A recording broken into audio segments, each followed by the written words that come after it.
Today's video is sponsored by Petflow.com.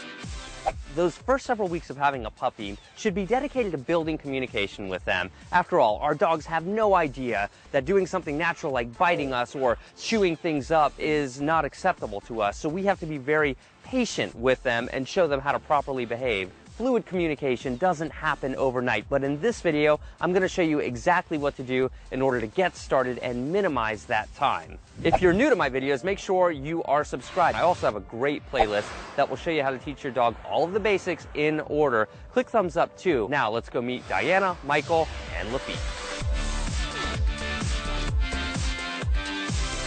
Diana, tell me a little bit about Lafitte. Lafitte was found on the side of the road. Michael and I went and adopted him, and he was only about 5 weeks old at the time. He's chewing on her shoes because he's such a puppy right now, going through the biting stage, chewing things, biting things, and he's just like so interested in everything around him like puppies are. I love this. Why don't you show me a couple of the things that you've done? We work with him every day on sit and giving paw and lying down. Sit.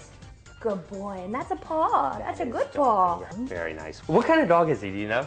We have no idea. We have been told many thoughts that people have, anything from Part Catahoula, Lab, Australian Shepherd, Rottie. We really have no clue. Our biggest issue with him right now is biting when he's playing, and it's when he's really excited, he'll start kissing and it'll turn into bites. And it's starting to actually hurt because he's getting bigger and bigger by the day. We don't want people to be afraid of him, and we don't want him to keep doing this as he gets bigger. Dogs bite for a couple of reasons at this age. A, they're teething, and B, they're interacting with the world because they don't have hands. That's how they grab things. That's how they investigate things. Michael calls him a land shark because he just runs towards us, mouth open, just coming at us. So some days it's worse than others, but he just doesn't understand that it hurts us, and so that's kind of an issue. And right now, you might notice that I'm picking him up right now. I had him on his back just to kind of cradle him and see how comfortable he was being held by a person. You know, it's important that when we have a dog, if we do have a dog this young, that we get them used to being touched kind of firmly, you know, because when people come up to your dog, they're going to pet them like this. So it's a really good idea to desensitize them, massage their paws wherever possible. Because, I mean, look, right there, they can interpret this as play. When a human thinks they're just petting a dog might think, oh, this person's playing with me. Biting like this, so natural, so expected. I mean, at this age, 10, 11 weeks, it's not realistic to eliminate play biting altogether. Why don't we get down here low to the ground and work with him a little bit, let him walk around. I still do feel the need to warn a stranger that he will bite or could bite. Oh, there's the bite right there. Ouch! Got my finger pretty good, but that's, you know, that's normal. That's what you sign on for when you get a puppy. He seems to be kind of a moderate play biter. The first thing I think we should do is teach just kind of a basic leave it. Now you can see he already knows I've got this real turkey in my hand right here. I'm just gonna go over this really quick. I have a full video in the description that will show you how to teach your dog to leave something alone. But right here, when he backs off, I'm just gonna go ahead and reward him.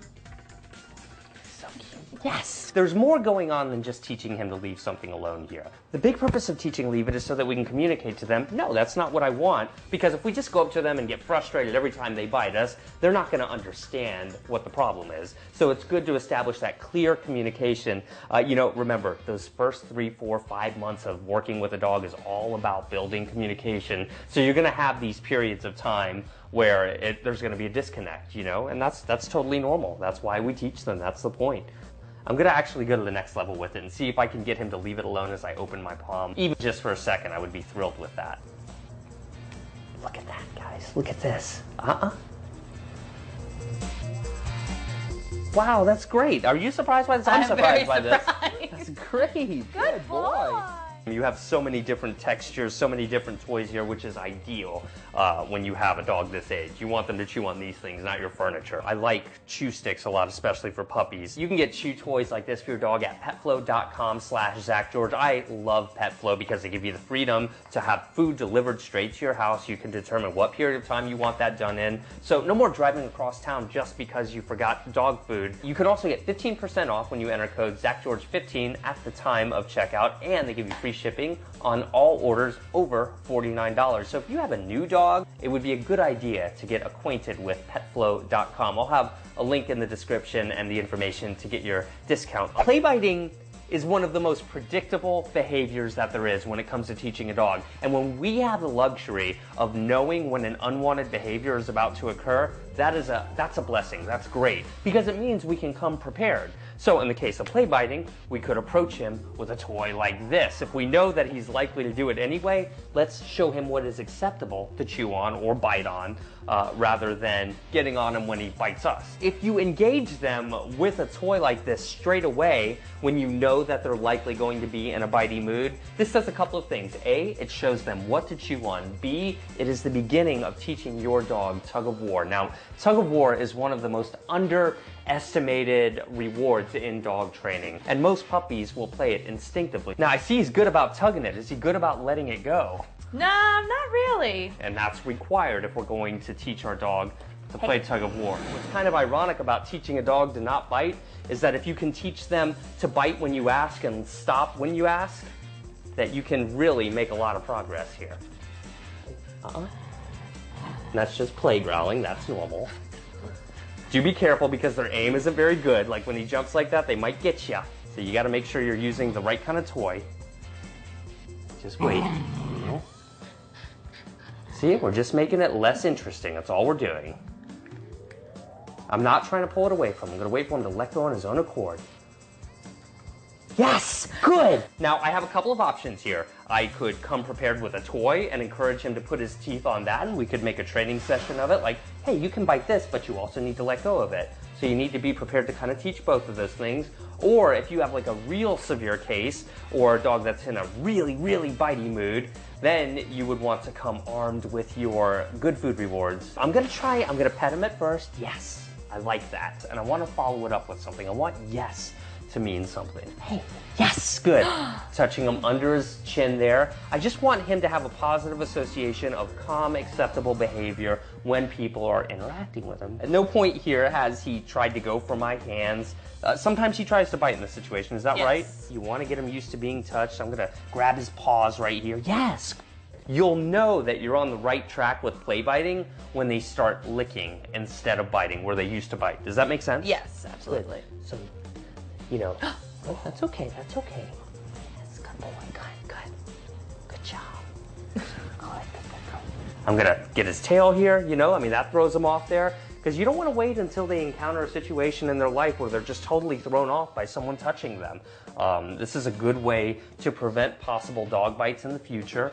You know, if he's caught off guard. Good boy, yes. I'm going to try and take it to the next level here. I'm going to pet him.